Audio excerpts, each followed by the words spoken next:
জিনিসটা বলার চেষ্টা করি আপনারা যাতে বুঝতে পারেন, জ্যোতিষ সম্পর্কে কিছুটা ধারণা আসে।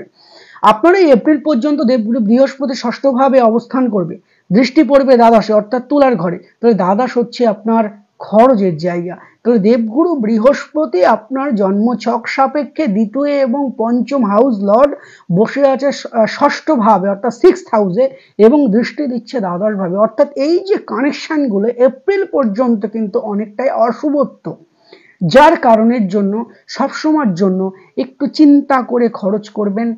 শারীরিক কোনো প্রবলেম হলে অতি অবশ্যই ডাক্তারি পরামর্শটা মেনে চলার চেষ্টা করবেন। সেটা কিন্তু আপনার জন্য এবং আপনার পরিবারের জন্য অনেকটাই শুভত্ব। তবে এপ্রিলের পর থেকে আপনার এই অর্থনৈতিক যে সমস্যাগুলো সেগুলো অবভিয়াসলি কিন্তু কাটার যোগ আপনার জন্মছকে কিন্তু রয়েছে 2024 সাল বৃশ্চিক রাশির জাতক বা জাতিকাদের। তার পাশাপাশি দেখুন আপনার যেটা